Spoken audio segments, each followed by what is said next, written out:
sizni IQ'yingiz baland, normalniy tortib ketasiz deb o'ylayman. Node.js'ni o'rganing, Node.js'ni o'rganganingizdancha sizga foyda bo'ladi. 3-kursda oxiriga kelib ish topganman. Texnologiyani bilish kerak emas, menga problem solver bo'lish kerak dedi.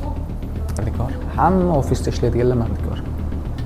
Lekin oyligingiz o'sha heavy liftingga qarab turib oshmaydi. Chunki bitta kompaniyada qilayotgan ishingizdan rezyume portfoliolarda o'shani yozish muhim bo'lib qoldi hozir. O'zimni autoimmun diseaselarga tekshirtirish boshladim. Autoimmun diseaselar, masalan lupus yoki masalan Sjogren, tuzalmaydigan kasalliklarda bular. Mashinnikka uchrab qoldim uy olayotganimda to'g'risi. U ham qo'shimcha stress berdi. Men omadliman deb hisoblayman, chunki meni oilamda unaqa bo'lmagan. Bir bo'lsang bo'lar ekan deb turib, meni shu DevSecOps injener qilib olishdi oxirida. Lekin doim pul, stability doim meni bu tomonga tortgan. Oila katta-yu, qiladigan ishingiz juda ko'p bo'lmaydi, oilangiz katta bo'ladi. Basically hammaga o'rgatib berasiz-da. Istalgan narsa, yangilikni qanday o'rganasiz? Kurs o'qilasizmi? Kitobni olasizmi? Yo dokumentatsiyasini o'qib turib qilasizmi? Yoki bo'lmasa LLM orqali gaplashib qilasizmi? Qanday o'rganasiz? Fanga kirishni maqsad qilmanglar. Assalomu alaykum, Din Muhammad aka. Va alaykum assalom. Avvalambor suhbatga rozi bo'lganingiz uchun rahmat. Suhbatni boshlashda o'zingizni bir tanishtirsangiz. Koreyaga qanday kelib qoldingiz? Dasturlashga qanday kelib qoldingiz? Qisqacha qilib. Assalomu alaykum hammaga. Ismim Din Muhammad. Koreyaga kelganimga 10 yildan oshdi. Endi Koreyaga birinchi kelganimga sababi Sejongda scholarship olganman. O'zi Yaponiyaga ketmoqchi edim to'g'risi. Yaponiyada Hokkaido universitetining MJSP degan programmasi bo'lardi. Modern Japanese Studies program. O'zim ekonomikaga, politicsga qiziqqanim uchun shu paytda political economy sohasida MJSP ga ketmoqchi edim. Lekin ayda scholarship ololmadim. To'g'risi kira olmadim ham o'sha programga. Dunyo bo'yicha juda kamchilik dollardi. Shu paytda 100% cover qilinadigan. Keyin Koreyadagi bir nechta boshqa universitetlarga topshirdim. Keyin Sejongdan 100% grant yo'l ochilib qoldi. Shu paytda 6,5 dan baland IELTS bo'lsa 100% grant berardi. Men IELTSim yetib, hamma narsa bo'lgandan keyin 100% grant olib keldim. Shu Koreyaga kelishimga shu sababchi bo'ldi asosiy scholarship. IT bo'lgan ha? O'sha paytda birinchi qaysi yo'nalishga topshirishni bilmaganman, to'g'risi. Keyin o'sha paytda chetda o'qib kelgan bitta ustozim bor edi. Ustozimdan o'sha yaxshi tushunadilar, shulardan so'raychi, qaysi yo'nalishga topshiray desam, aytdilarki, sizni IQ'yingiz baland, normalniy tortib ketasiz deb o'ylayman. Dasturlash boshqani bilmasangiz ham IT ga topshiravering dedilar. Keyin o'shandan keyin IT ga topshirdim. Namanganda ustozlik qilmayaptilar hozir O'lmasjon domla. To'g'risi o'shalarga katta rahmat aytaman. O'lmasjon domla, keyin o'zimni kuratorman Anvarjon domla ham ancha menga motivatsiya berganlar shu paytda. Shuna bo'lib IT ga kirib qoldim. Yaxshi. Sejong davrida 4 yil. Demak, IT ga o'sha Sejongda kirganingizda IT ni bilmasdingiz, faqat yo'nalish tanlab kirdingiz. Faqat shu qiziqmasu ustozlarning gapiga kirib kirganman. 4 yil qanday o'tdi? Nimani to'g'ri qildim deb o'ylaysiz o'sha 4 yil davomida? To'g'risi, men universitetda 5 yil o'qiganman. Universitetda o'qishimda 3 ta bo'limga bo'lsam bo'ladi. O'ylab qarasam hozir. Birinchisi o'zbekchasiga bilmadim, clueless bo'lganman. Bunaqa nima desam ekan, hech qanaqa yo'nalishsiz nima qilsam bo'ladi? Nima qilsam, boshida o'zi universitetga kirganingizdan keyin juda IT ni bilmaganingizdan keyin sal struggle ham qilasiz ozgina. Yoki bo'lmasam birinchi kirganingizda har xil boshqa fanlar ham bo'ladi. U fanlarda o'qiymikan, IT ni o'qiymikan, har xil nima qilsam bo'ladi, keyin puldan ham ozgina muammo bo'ladi, part time job boshqalar topishda, tildan muammo bo'ladi. Struggle birinchi qismi bu. Shu ikkinchi kursda polni, ikkinchi kursda o'rtalargacha bo'lgan. Undan keyin ikkinchi kursda o'rtasidan boshlab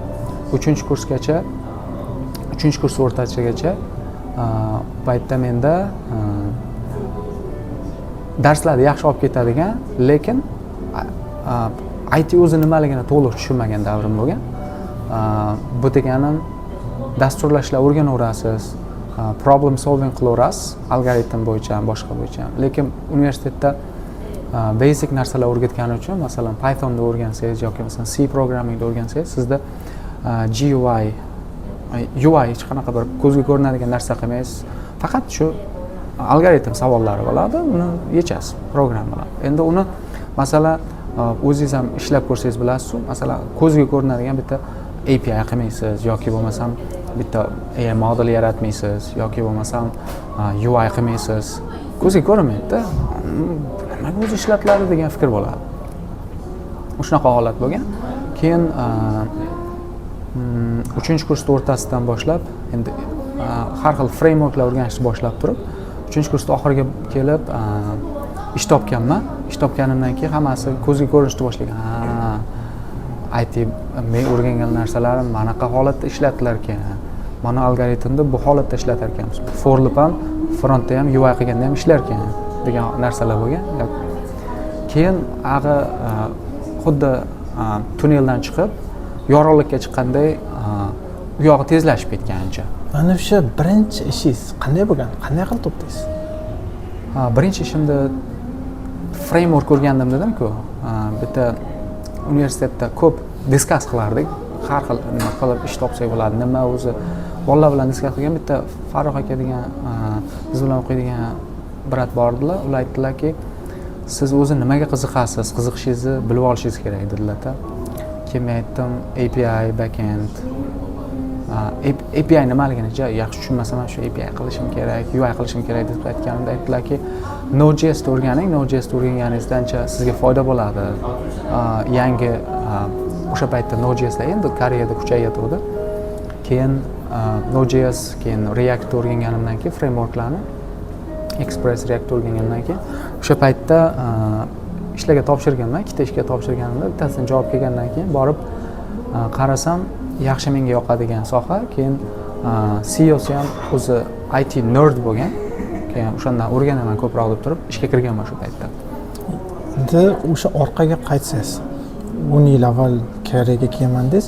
Hozir ayni vaqtda talabalar 3-kursdan, 1-kursdan, 4-kursdan nima qilsin aynan o'qishni bitirmasdan avval ishga kirish uchun? Tejonda universitet bolalari bo'lsa, xohlasangiz boshqa Qusanda aka, xohlasangiz Teguda aka, Tejonda aka, IT o'qiyotgan bolalar ko'p. Nima qilyapti? O'qish bitiryapti, bitirgandan keyin ishga kirishni o'ylayapti. Ya'ni davomga yuradi, davomga yurgandan keyin viza cho'zilgan mahal ishga kirishni o'ylayapti-da. O'shalarga qanaqa vaqt tavsiya berasiz? Nima qilish kerakki, bitirishdan avval ishga kira olsin? Bu savolda hozirgi holatda job marketdan kelib chiqib javob berish kerak-da.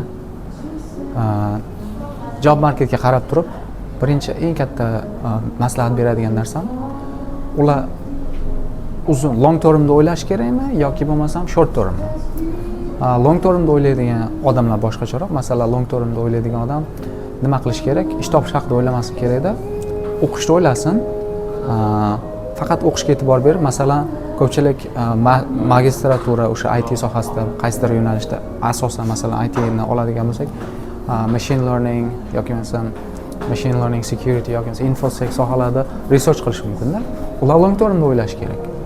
Lekin short termda o'ylab turib, masalan, tezda ish topib, keyinchalik ish topganimdan keyin yana o'zimni ustimda ishlab, keyin magistratura boshqa narsalar o'rganaveraman deydigan odam marketga qarash kerak-da, qaysi frameworklar, qanaqadir qaysi ITdagi qaysi sohalar hot bo'lib turibdi. Masalan, 2 yil, 3 yil oladigan bo'lsa, oldinga oladigan bo'lsak, blockchain kuchli edi o'sha paytda, to'g'rimi?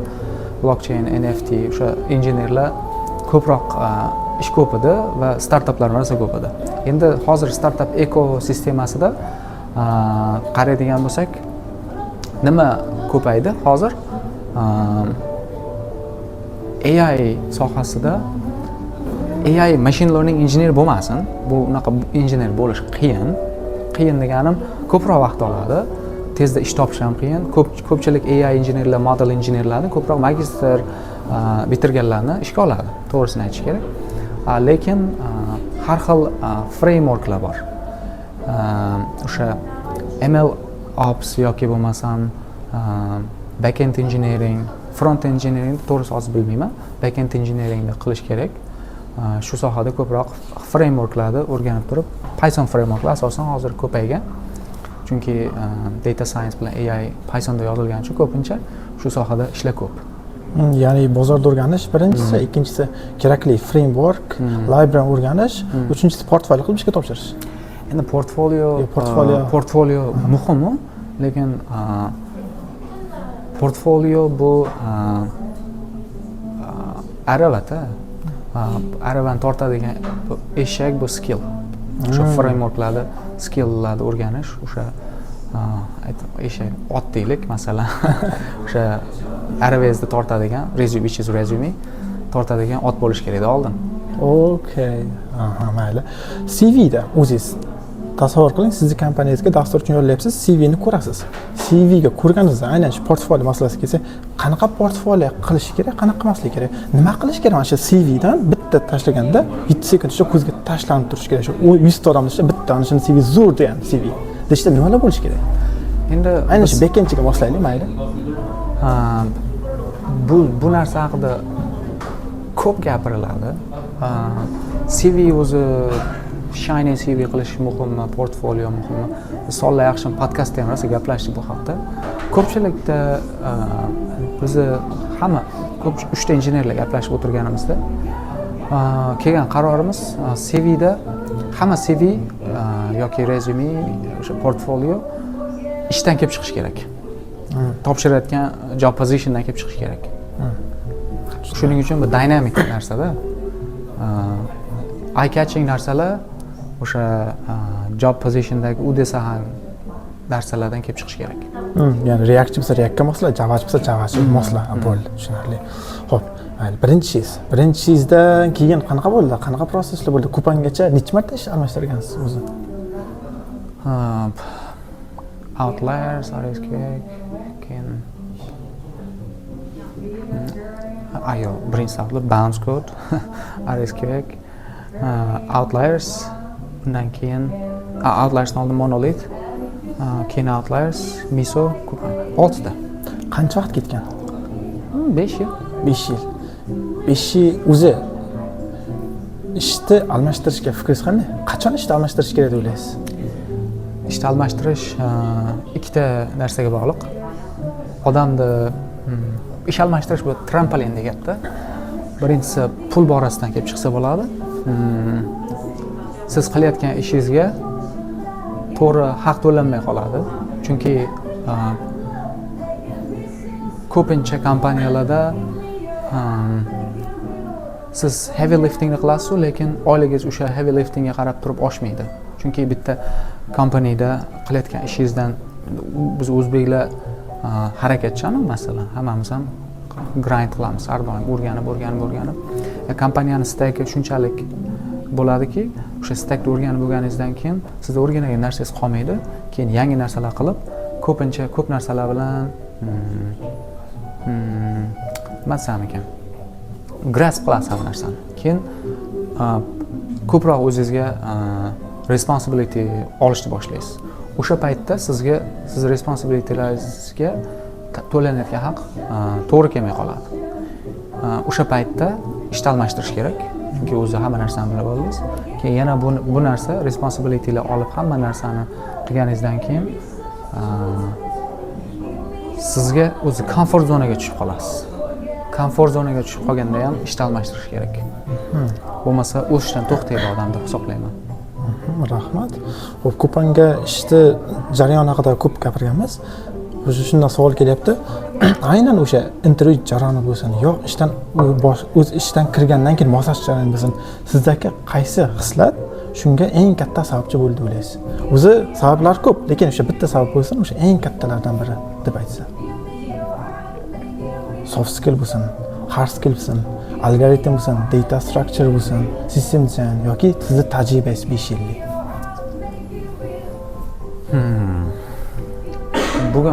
Bugun menejerim bilan gaplashganimda bitta narsani ikkalamiz ham bir xil fikrlar ekanmiz. Aytdiki, menga menejer masalan hiring prosesda asosiy odamlardan bittasi-yu, menga qanaqa odamlar yoqadi, o'zim ham shunaqa bo'lishni xohlayman dedi. Menga shiny bitta technologyni bilish kerak emas, menga problem solver bo'lish kerak dedi. Problem solving soft skill. Endi bu ham buni ko'rsatib berish to'g'ri qiyin, lekin meni shaxsiy fikrim rezyumemda va historyimda o'sha problem solving skilllarimni ko'rsata olganim menimcha o'sha hiring processda yordam beradi deb o'ylayman. Masalan, BIS skema bor-ku. BIS nimaydi? PIS mi? Problem, situation, nima deydi? Star based approach deydi. Nima deydi o'shani? BIS behavior, situation, impact, behavior deydi. Situation, behavior, impact. SBI ekan, sorry. SBI skemada oladigan bo'lsangiz, bitta situation bor. Siz qanaqadir behave qilgansiz, qanaqadir impact bo'lgan. Resume portfoliolarda o'shani yozish muhim bo'lib qoldi hozir. O'shanga qarab turib ham ko'pchilik sizga keyin o'sha intervyu jarayonida ham o'shandan kelib chiqib savol beradi, siz intervyu qiladi.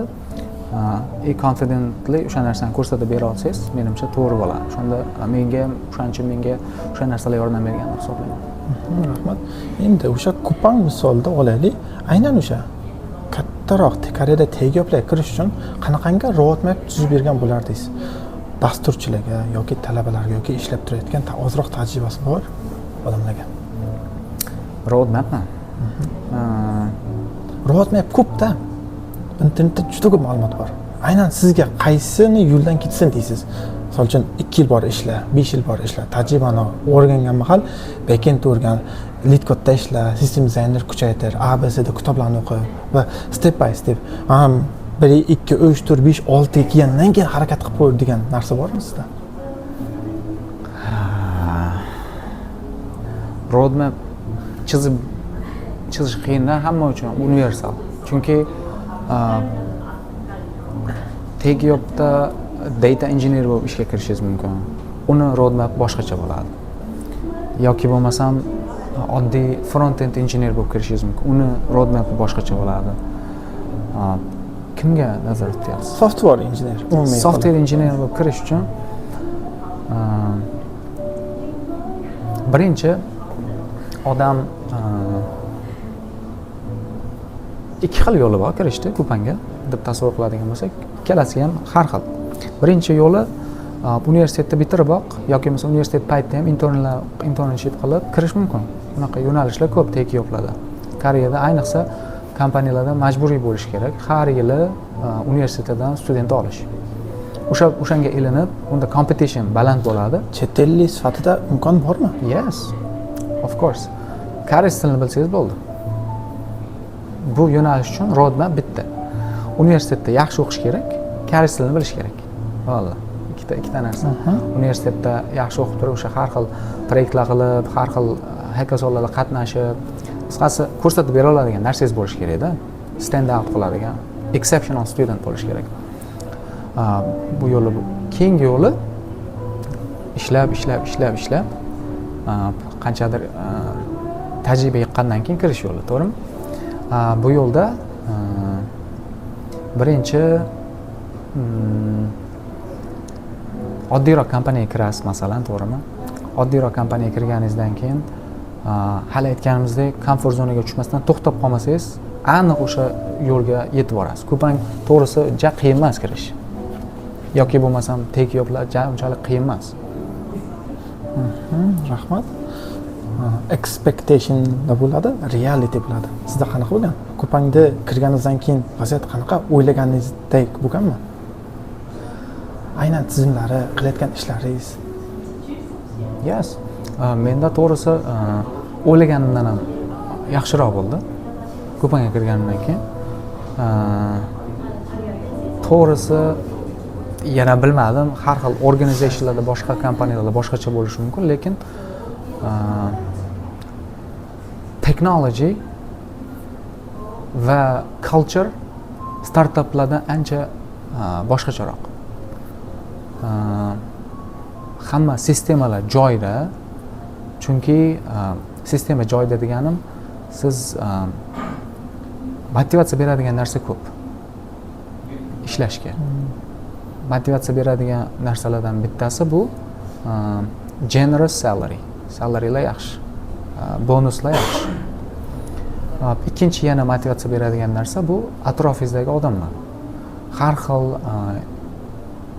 fanglardan kelgan odamlar bilan ishlash yaxshi. Google, Facebook yoki bo'lmasam Twitter yoki bo'lmasam Uberlardan kelgan injenerlar bilan ishlash zo'r. Ikkinchi tomoni, uchinchi tomoni bu yana motivatsiya beradigan narsalardan bittasi bu o'sishga imkoniyat katta. O'sish uchun sistemalar joy-joyda. Rahmat. Dasturchi bu mardikormi? Yes, mardikor. Hamma ofisda ishlaydiganlar mardikor. Nimaga bunaqa deb o'ylaysiz? Chunki haligi mardikor bo'lishning sababi sizga qancha qattiq ishlashingizdan qat'iy nazar baribir threshold bor-da, oladigan oyligingizda yoki bo'lmasam oladigan oxiri baribir pulga borib taqaladi-da. O'sha oladigan oyligingizda va oladigan bonuslaringizda oxirida limiti bor. Chegarasi bor-da. Chegarasi bo'lmasligi uchun siz o'zingizga bo'lish kerak-da produkt. Qancha qattiq ishlasangiz shuncha result kelaveradi. Lekin ofisda qanaqadir bitta boshqa odam uchun ishlasangiz, u mardikorlikda baribir. Oddiy mardikorlik qilsangiz ham ko'chada shu zo'r exceptional ishlaganingiz bilan qat'iy nazar o'sha oladigan pulingiz bir xil. Oladigan natijangiz bir xil. Shuning uchun mardikorlik.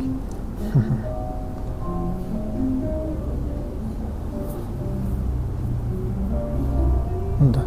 Xo'p, dasturchi uchun o'zi hamma narsa muvaffaqiyatga, bir narsaga erishish va erishmaslik odatlar tufayli bo'ladi.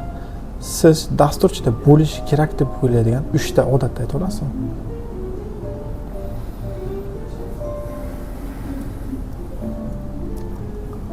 Odat emas, mindset deylik. Bo'ldi. Dasturchida yoki bo'lmasam hamma successful odamlarda bo'lish kerak bo'lgan mindsetlardan bittasi bu hech qachon izlanishdan to'xtamaslik. Bu deganim katta kichik bo'lsin. Masalan, qo'lingizda bitta muammo bor, o'shani yechishingiz kerak. Har kuni kechqurun soat 6 dan keyin ish tugagandan keyin ikkita choice bor sizda. Yo shu problemani javobini topish yoki bo'lmasam dam olish. Yoki bo'lmasam yo'lini qidirishda topish. Yo'lini qidirishga doim harakat qilish, o'ylab yurish yoki bo'lmasam kimdandir maslahat olish, o'sha bo'sh vaqtida har xil boshqa kitoblar o'qib turib qanaqadir ma'lumot olish. Hozir ayniqsa LLMlar davrida oson bo'lib ketdi-yu. Shu narsani muammoni yechimini topishga urinish, doim harakat qilish bu o'sha mindset, kerakli mindsetlardan bittasi. O'sha narsa sizni o'stiradi, o'sha narsa sizni keyingi levelga olib chiqadi. Bu birinchisi. Ikkinchi mindset, to'g'risi o'ylab javob berish kerak bunga.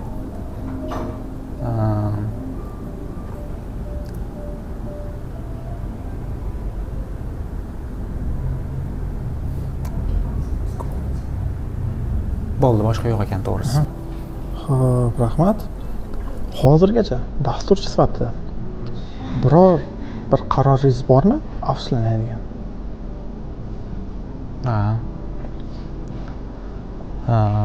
Startup o'zim CTO bo'lib ishlagan paytimda afsuslanadigan bitta narsalardan bittasi bu o'sha paytda ko'proq biznes sohasini ko'proq tushunmaganimdan afsuslanaman. Ya'ni CTO bo'lib ko'p anaqa biznes tushunmasdan ko'proq noto'g'ri qarorlar qabul qilib qo'yganmiz-da. Noto'g'ri qarorlar qabul qilganimiz o'sha startapda oxirida yaxshi bo'lmasligiga olib keldi deb o'ylayman. Shu narsadan afsuslanaman. dasturchi sifatida emas, u umumiy karyeram bo'yicha afsuslanadigan narsamda bu. Rahmat. Bektekka yana qaytsak, Kupangda ishlab turgan vaziyatingizda biror bir eng qiyin vaziyat bo'lganmi? Masalan, Farqi yo'q. Misol uchun qiyindir qanaqadir task bo'lsin yoki bo'lmasa qiyindir vaziyat bo'lsin yoki просто sizga qanaqadir shunaqangi vaziyat bo'lsa sizga yoqmagan. esimga keladiganlardan bittasi shu yaqinda 12 soatlik insident bo'ldi. O'shanda qiynaldim to'g'risi. Qiynaldim emas, hamma qiynaldi u paytda.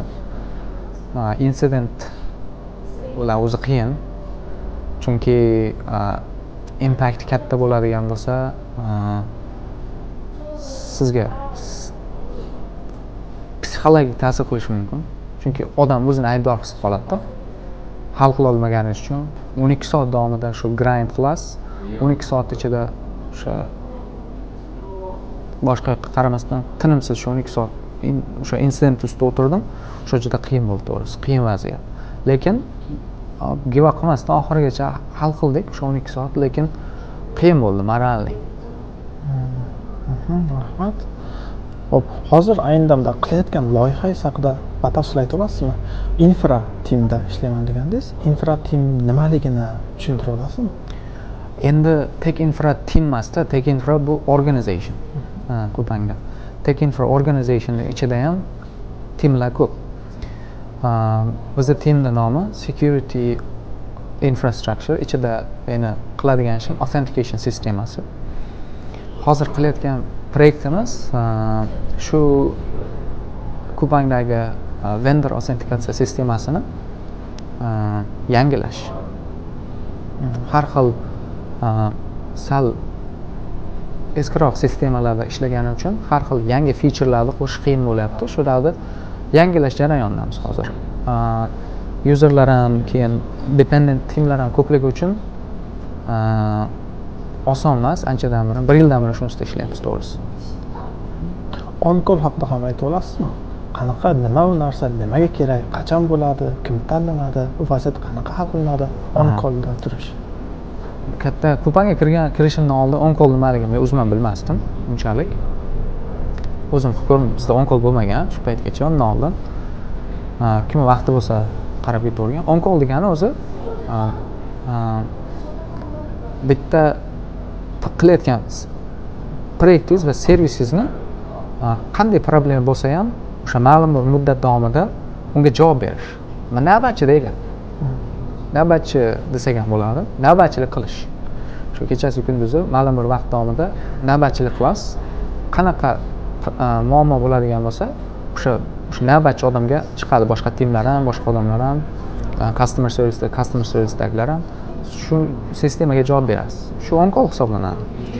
Endi on-call. Boshqa savollar bo'lsa? Aynan shu on-call tufayli stress olganman, qiyin vaziyat bo'lgan edi deb aytgandingiz, o'shani batafsil ayta olasizmi? Nima bo'lgan? Qanday qilib bu vaziyatga olib kelingan? On-call o'zi odamga sal moralni sal ezadi, sababi bunaqa subconsciously miyangizda bir chekkasida turadiki, birorta problema bo'lib qolmasmikan uxlayotganimda, uyqudan oldin ham bir tekshirib qo'yasiz sistemani. Qisqasi, uyqu ham yaxshi bo'lmaydi shu on-call paytda. Unchalik moslashgunizcha.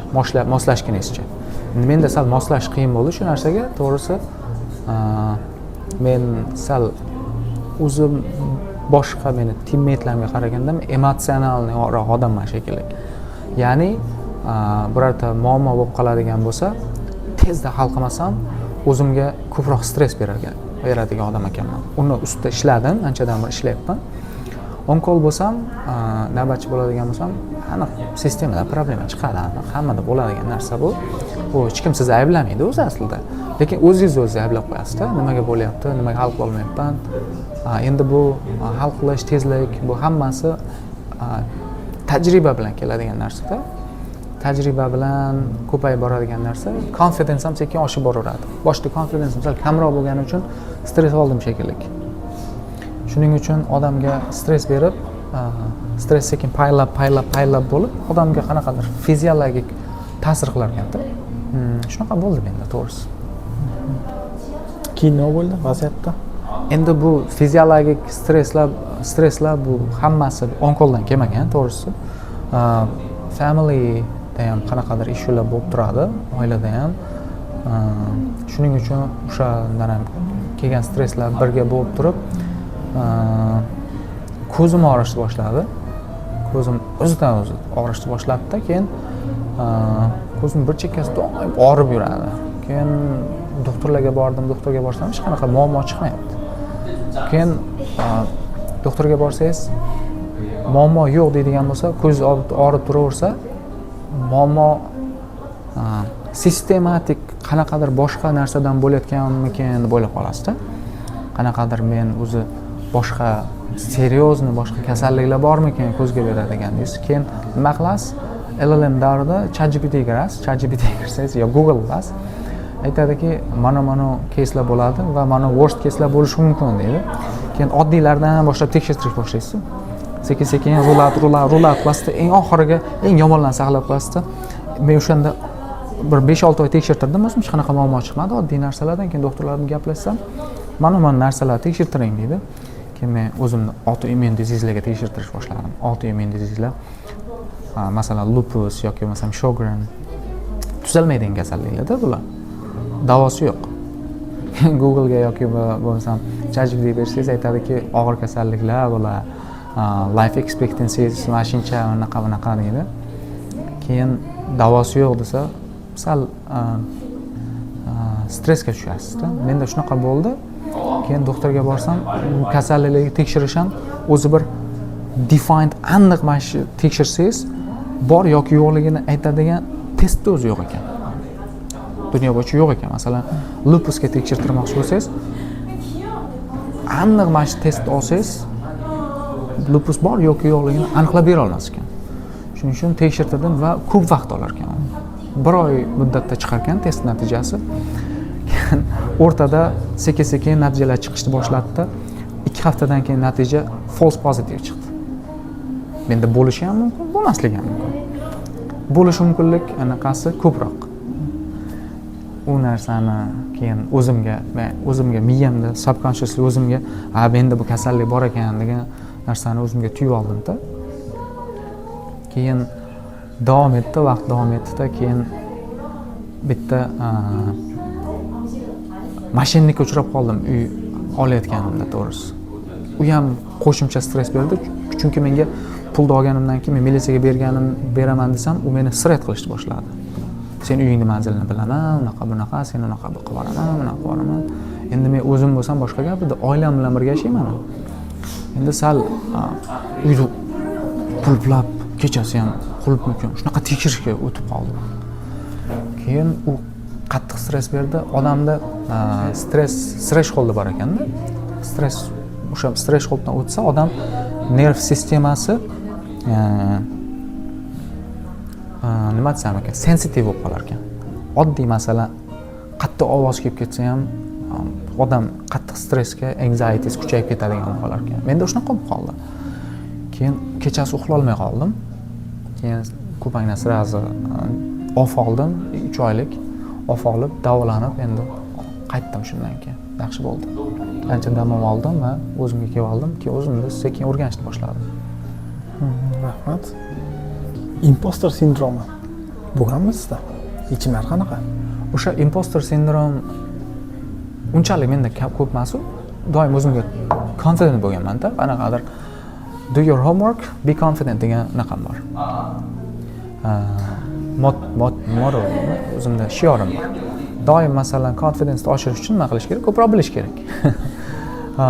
Ko'proq bilish uchun ko'proq mehnat qilish kerak. Bu rocket science emas. Ayniqsa hozir resurslar ko'payib ketgani uchun impostor sindromga tushmaslikka harakat qilaman, lekin mana insidentlar bo'lgan paytda o'sha menimcha sal o'sha impostor sindrom bo'ldi menda. Shuning uchun loopholedan pastga tushishni boshladim. spiral down bo'ldim o'shanda. Lekin keyin o'zimga kelib oldim, hozir yaxshi. Rahmat. Confidence haqida aytdingiz, o'ziga ishonch. O'zimizda, madaniyatimizda qanaqadir ba'zi holatda o'zingizga ko'proq ishonsangiz, bu narsani confident sifatida emas, qanaqadir show off, maqtanish sifatida ko'riladi. O'shani chegarasi qayda deb o'ylaysiz?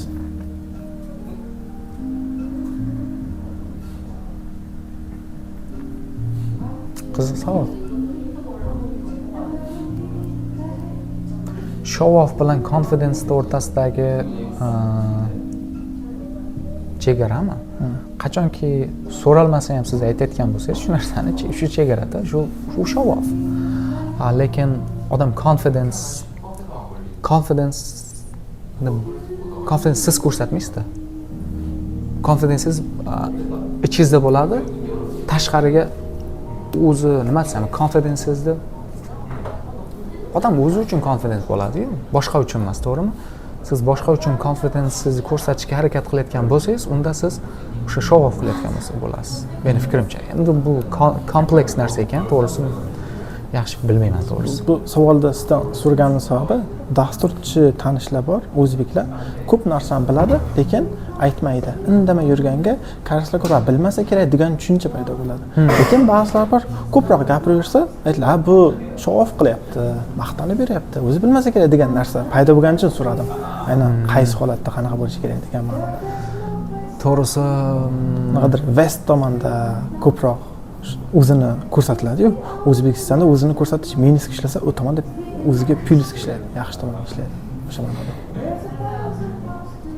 Demak, bu O'zbekistonning problemasi shekilli, confidence ko'rsatsangiz, society'ni problemi. Maqtanma, jim yur. Keyin O'zbekistonda yana bitta narsa bor, ayniqsa yoshlikdan miyaga qo'yiladigan narsa, ko'pchilikning confidence-ini, creativity'sini o'ldirib qo'yadigan narsa, sen yoshsan hali, jim o'tir degan narsa bor. Bu ham noto'g'ri-da o'zi. To'g'risi, men omadliman deb hisoblayman, chunki meni oilamda unaqa bo'lmagan. Meni oilamda masalan jim o'tirsan, nimaga jim o'tiribsan, o'z fikringni bildir degan narsa bo'lgan doim. Lekin jamiyatimizda doim qanaqa? Ko'pincha, doim emas u. Asosan yosh katta bo'lsa ko'proq biladi, sen jim o'tirishing kerak degan. Yoshlikdan fikringni bildirma, jim o'tir degan bo'ladi-yu, dasturxonda o'tirganimizda ham masalan. Shu narsa menda bo'lmagan, lekin shu society'mizda bor muammo bu. Menimcha bu Koreyada ham muammo bo'ladi. Sababi ishga kirganingizdan keyin tepyu, boshliq gapirgan mahal hamma qarsak chalib indamay turadi. Shu jumladan chet elliklar ham o'sha vaziyatda ham. O'zi nima deysiz? O'sha chet ellik sifatida ishga kirdingiz va bitta siz chet elliksiz. Chet ellik kebalcha dasturchisiz. O'zingiz fikringizni aytishingiz kerakmi? Orada yo indamay ishingizni qilib yurganingiz yaxshi. Har doim aytishingiz kerak. Chunki men o'zimni karyeramda kuchaytirib beradigan narsalardan bittasi ham shu. Ya'ni communication. O'zingiz bilgan narsani to'g'ri communicate qila olish va ko'proq communicate qila olish bu skill-da. Va bu doim plusga ishlaydi. Minusga ishlashi mumkin qachonki siz kerakli odamga aytmayotgan bo'lsangiz buni. Kerakli odamga kerakli narsani, birorta problema bo'lsa, solution bera olish to'g'ri-da. Masalan, men Misoda ishlagan paytimda bir oy ishlamasimdan o'zi TikTok qilishni boshlaganman-da. TikTok yo'q narsa o'zi. Men aytdimki, "Davay, menda mana bu narsa bor ekan, mana problema bor ekan." O'zi kirganimga ozgina vaqt bo'ldi. Aytdimki, "Mana bu narsani ishlatsak, qanaqa narsa bo'lar ekan?" Aytdiki, aytsam shunaqa desam, tech lead aytdiki, "Davay, sen shuni bir presentation qilib berchi, biz hammamiz qiziqyapmiz, ko'ramiz" dedi. Bo'ldi dedim. Presentation qilganimdan keyin meni butun Misodagi karyeram shu narsaga bog'liq bo'lib qoldi. Men o'zi full stack engineer bo'lib kirganman, asosan front yoki back qiladigan. Lekin men aytdi, o'sha communicate qilganim uchun meni sen endi o'zi skilling bor ekan, DevOps engineer bo'lsang bo'lar ekan deb turib, meni shu DevSecOps engineer qilib olishdi oxirida. Keyin undan keyin Kupanga ham shu narsalarni qilganim ancha yordam berdi. Tech infraga kirishimga, infra tomonlarni qilishimga, DevOps qilishimga, securityni qilishimga ancha yordam berdi shu narsalar. Ko'ryapsizmi? Communicate qila olish, ayta olish vaqtida qanchalik karyerani o'zgartirib olish mumkin. Rahmat.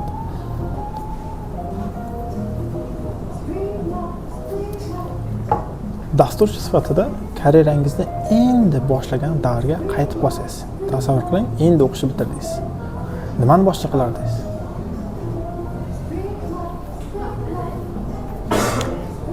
Oson yo'ldan ketmasdan qiyinroq yo'lni tanlagan bo'lardim. Ya'ni Men o'zimni doim shu borasida o'zimga sal qaytib qolsam shuni qilardim deyman. Masalan, menda yo'l bo'lgan, doim yo'l bo'lgan. Shu qiyinroq yo'nalishda magistratura o'qishga. Yo'l emas, fikr bo'lgan. Shuni qilsammikan deganman, lekin doim pul,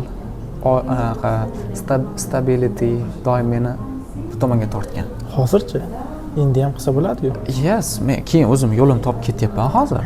Lekin ko'proq vaqt olyapti-da, ko'ryapsizmi? O'sha paytda shu qiyinroq yo'l tanlaganda hozir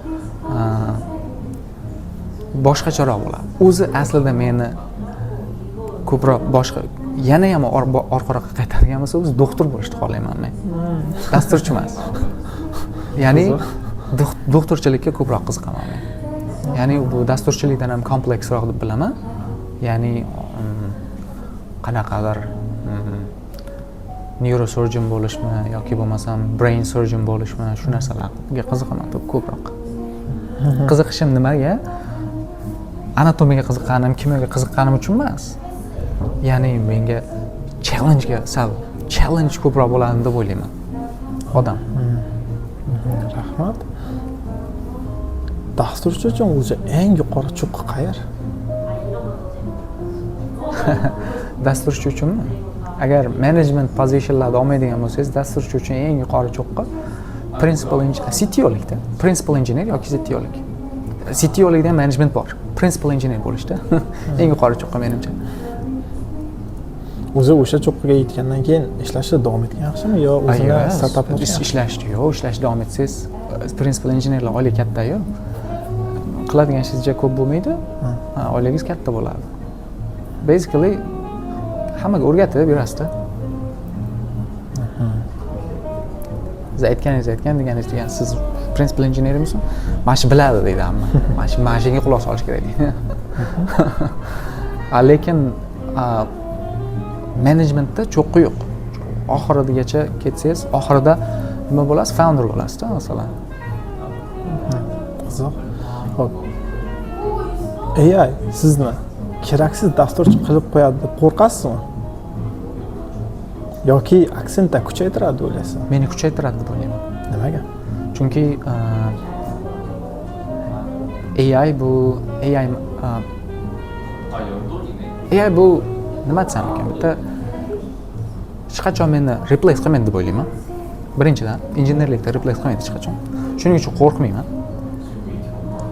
Lekin meni kuchaytiradi deb o'ylayman, chunki shu AI bitta wave-ga chiqib olish kerak. Wave ustiga minib surf qilib ketaverish kerak. Bu AI meni productivity'imni oshirib beradi. To'g'risi, hozir emailda ham o'zim yozmayman hech qachon. Ilgari emaillarda, Slack messagelar o'zim yozgan bo'lsam, aytamanki, ideya meniki bo'ladi. Men yozyapman, authenticity bor edi. Lekin men o'zimda yozmoqchi bo'lgan narsamni qisqa qilib tushuntirib beraman, yozib beradi. Kommunikate qilib beraman men uchun. To'g'rimi? Yoki bo'lmasam, bitta problema bor, research qilish kerak. Research qilish kerakda problemani tushunyapman, lekin solution berishga kelganda, yangi ideyalar berishga kelganda qiynalayotgan bo'lsam, uni agar AI bo'lmaganda bir hafta yoki bir oyda qiladigan bo'lsam, hozir bir kunda qilib qo'yishim mumkin shu narsani. Men ham shunaqa deb o'ylayman, sababi aynan shu chet elliklar bilan koreyslarning bir ajralib turadigan narsasi ham bittasi Munso Chakson deydi. Hujjatlar bilan ishlash. Chet elliklar juda qiynalishadi. Avvallari email yozishga qiynalishgan. Keyin hujjatlarni koreyslarning o'zini stayli boshqa, chet ellik stayli boshqa. O'sha AI ishlasa darajasini tenglashtirib qo'ydi deb o'ylayman shaxsan. Communication barrierlarni olib tashlayapti-da hozir. Rahmat. Xo'p, dasturchi sifatida o'qish kerak bo'lgan 3 ta kitob yoki YouTube kanal. dasturchi sifatida rivojlanishga hissa to'g'risi qo'shadi deb o'ylaysiz? to'g'risi men dasturchilik borasida kitob ko'p o'qimaganman. Men ko'proq onlayn resurslarga ishonaman.